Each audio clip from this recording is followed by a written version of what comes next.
नमस्कार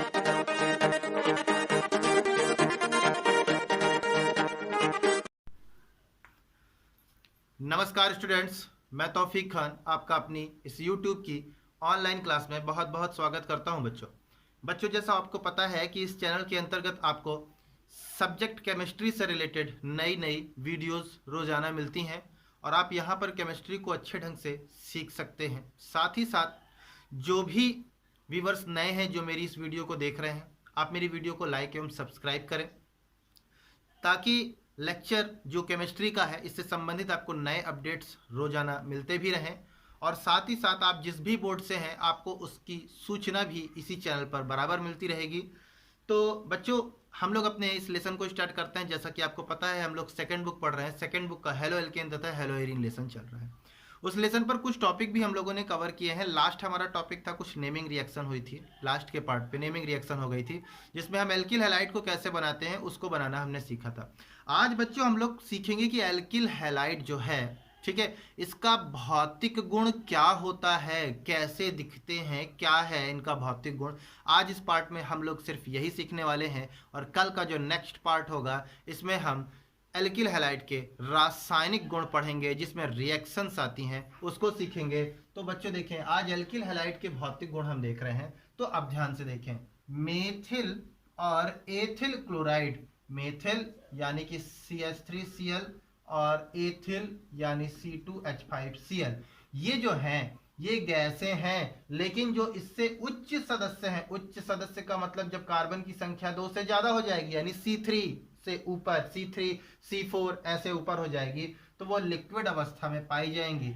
इसके बाद मेथिल ब्रोमाइड जो है वो गैस है, यानी Cl की जगह पर Br कर दीजिए, मेथिल ब्रोमाइड गैस है। एवं इसके अलावा जो अन्य सदस्य होंगे इसके, वो सबके सब द्रव होंगे। इसके बाद आगे देखें, एल्किल आयोडाइड जो है, ठीक है, यानी कि Ri जिसको बोलते हैं, R की जगह पर CH3 C2H5 रख सकते हैं, ये द्रव अवस्था में है। इसके बाद नेक्स्ट पॉइंट देखें क्या बोलता है, Rx जो होता है यानी एल्किल हैलाइड जो होता है ये जल में अविलेय है परंतु कार्बनिक यौगिकों में विलेय होता है। ये पॉइंट बहुत ही अच्छा है। अक्सर एग्जामिनर आपसे पूछ लेता है कि जल में ये अविलेय है क्यों, तो ऐसा इसलिए क्योंकि ये हाइड्रोजन बॉन्ड नहीं बनाता। एक एग्जांपल मैं आपको लेके दिखाता हूँ, RCl यही हो गया। अब मान लीजिए हम कोई जल का एक अणु ले लेते हैं बेटा, HOH।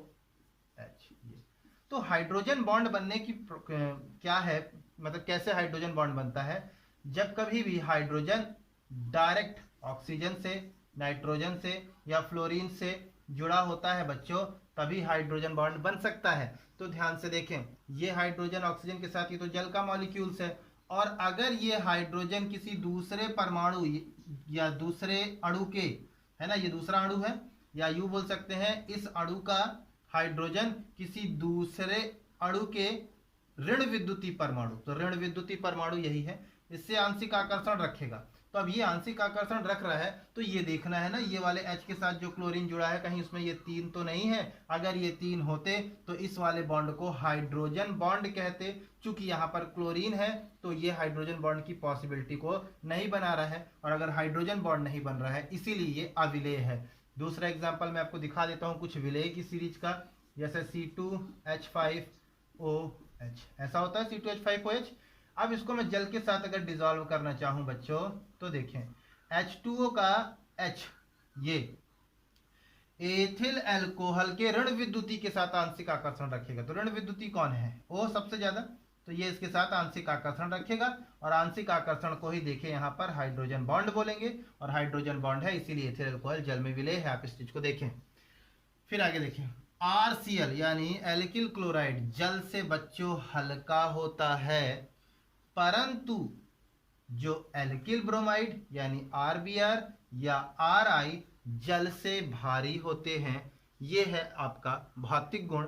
इसी तरह कल हम लोग जब रिएक्शन सीखेंगे, करना सीखेंगे, तो उसमें हमको कुछ एक ऐसी चीजें जाननी है जिसमें क्रियात्मकता का हमें जानना है कि कौन सा एल्किल हैलाइड सबसे ज्यादा क्रियाशील है, कौन अभिक्रिया ज्यादा तेज करता है। तो हमारे पास बेटा क्या होता है, RF, फिर RCl, RBr, फिर Ri, यही होता है ना हमारे पास। तो बच्चों होगा क्या, जिसका बॉन्ड सबसे ज्यादा बड़ा होगा जिसका बॉन्ड सबसे ज़्यादा बड़ा होगा तो वो उतनी जल्दी टूटेगा, और अगर वो उतनी जल्दी टूटेगा तो क्रिया भी तो बहुत फास्ट करेगा भाई। जो बहुत पहले से ही टूट के बैठा है वो तो क्रिया करेगा। तो देखें, आपको पता है बच्चों, आई का परमाणु क्रमांक सबसे ज़्यादा है, और अगर इसका सबसे ज़्यादा परमाणु क्रमांक है तो इसके बीच जो बंध बना होगा वो भी बहुत बड़ा होगा। इसके बाद फिर इससे छोटा बॉन्ड इसका होगा, फिर इसका होगा, फिर इसका होगा। ये हम कैसे निकाल रहे हैं? इसके परमाणु क्रमांक के अनुसार निकाल रहे हैं। सबसे कम परमाणु क्रमांक इसका है तो ये आर के साथ बिल्कुल पास में होगा। इसके परमाणु की संरचना छोटी है, बिल्कुल पास में होगा। और अगर ये पास में होगा तो बॉन्ड मजबूत, ये उससे बड़ा तो इसका बॉन्ड जो है इससे कमजोर। फिर इसका आकार इससे बड़ा है तो इसका जो बॉन्ड है इससे बड़ा होगा। लास्ट में इसका परमाणु क्रमांक सबसे बड़ा तो इसका जो बॉन्ड है उतना ही लंबा होगा, इसीलिए सबसे आसानी से ये टूटेगा। तो क्रियात्मकता के क्रम में अगर मैं बात करूं, सबसे अधिक कौन सा एल्किल हैलाइड क्रियाशील होता है, तो आर आई सबसे ज्यादा क्रियाशील होता है। किसकी अपेक्षाकृत? आर बी आर के। आर बी आर सबसे ज्यादा किससे क्रियाशील होता है? आर सी एल से। आर सी एल सबसे ज्यादा क्रियाशील है आर एफ से। इट मीन सबसे अधिक क्रियाशील ये है और सबसे कम ये है। उम्मीद है आपको लेक्चर समझ में आया होगा। धन्यवाद।